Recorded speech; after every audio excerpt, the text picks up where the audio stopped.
በጣም ሀገራችን ላይ አሉ ከሚባሉ ጥቅጥቅ ደኖች አንዱ ቦታ ላይ ሄጄ ነው ይህን ቀረጻ እያከናወንኩ ያለሁት።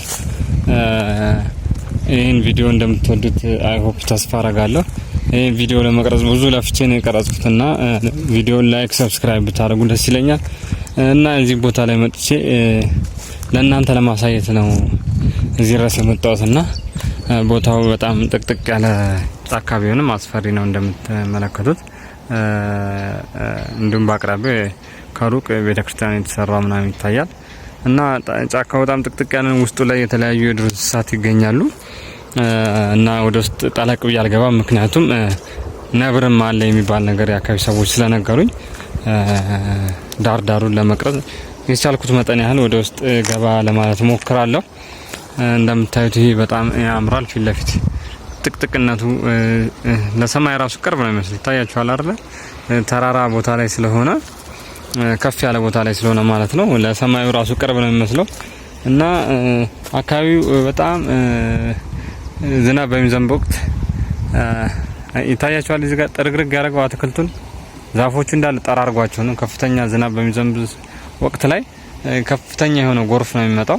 ያ ጎርፉ ደግሞ እንደምታዩት ይህን ጥርግርግ አድርጎታል ማለት ነው እንጂ ሙሉ ዙሪያው ባሳያችሁ እንዲህ ጥቅጥቅ ያለ ደን ነው ማለት ነው እና የተለያዩ አዋፋትም ይገኛሉ በቦታው ላይ የተለያዩ ብርቅዬ አዋፋት ማለት ነው።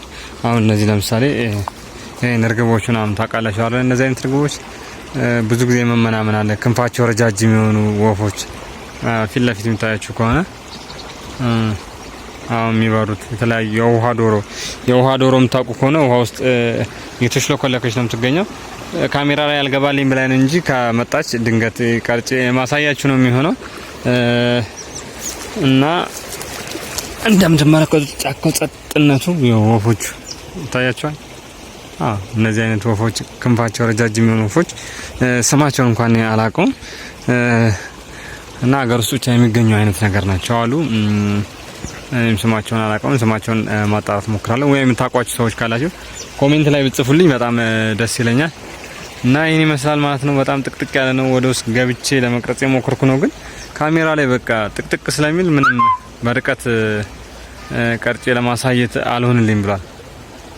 ምክንያቱም ጥቅጥቅ ያለ ነገር ስለሆነ ካሜራው ከሩቅ አይዝም ማለት ነው። በተቻለ መጠን ግን እንዲህ ውስጡን ለማሳየት ሞክራለሁ። ይሄን መስማት የኛውን አያችሁት አይደል? ጎርፉ ምን ያህል እንደተራረገው። ይሄ ጎርፉ ኃይለኛ ጎርፍ መጥቶ ነው ዛፎቹ ራሱ ቀነጣጥሷቸዋል እንደምታዩት። በጣም ከባድ ነው፣ ግን አካባቢ ሰዎች ላይ ብዙ ጉዳት እንዳልደረሰ ነግረውኛል። ከፍተኛ ዝናብ በመዝነቡ ምክንያት እንደዚህ አይነት ነገር የተከሰተው ነው ያሉት አካባቢ ሰዎች እና ይሄን ይመስላል ማለት ነው። እንደወደዳችሁት ተስፋ አረጋለሁ። አየሩ በጣም ነው ደስ የሚለው፣ ነፋሻማነቱ፣ የወፎቹ ጫጫታ፣ በቃ አየሩ በቃ ምን ልባችሁ ንጹህ አየር ስለሆነ ምግብ በሉት። በቃ ነገሩ አየር ዋና ምግብ ነው፣ ግን በቃ በጣም ደስ ይላል። መንፈሳችሁን ያድሰዋል እንደምትመለከቱት እና እናንተም እኔ በአካል ቦታው ላይ ተገኝቼ ነው የቀረጽኩላችሁ። እናንተ ደግሞ ቪዲዮውን እያያችሁ ኢንጆይ እንደምታረጉት ተስፋ አደርጋለሁ።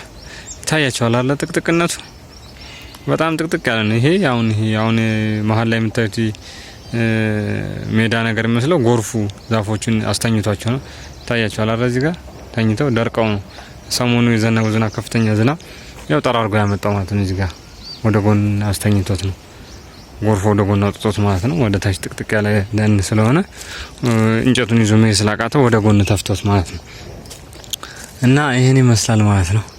እንደምታዩት ትንሽ እኔም አየር ልውሰድ፣ አየር አሳጠረኝ፣ ሀሳቤ ራሱ በታተነብኝ ቦታው ላይ እየተንቀሳቀስኩ እየቀረጽኩ ስለሆነ ትንሽ ለመግለጽ አየር ስላጠረኝ፣ ምክንያቱም ካሜራዬን ይዤ እየተንቀሳቀስኩ ነው ያወራሁት ያሉት አንድ ቦታ ስላልቆምኩኝ ማለት ነው። አሁን ግን አንድ ቦታ ቆሜ ላወራችሁ እችላለሁ እና ይሄ ደኑ ተፈጥሯዊ ደን ነው። በተፈጥሮ ሰው የተከለው ሳይሆን በተፈጥሮ የነበረ ደን ነው ማለት ነው። ደን እንኳን ስም የለውም። የአካባቢ ሰዎች ዝም ብለው ደን ዱር ምናምን ይሉታል እንጂ ትክክለኛ ስም ይሄ ነው የሚባል ትክክለኛ ስም የለውም።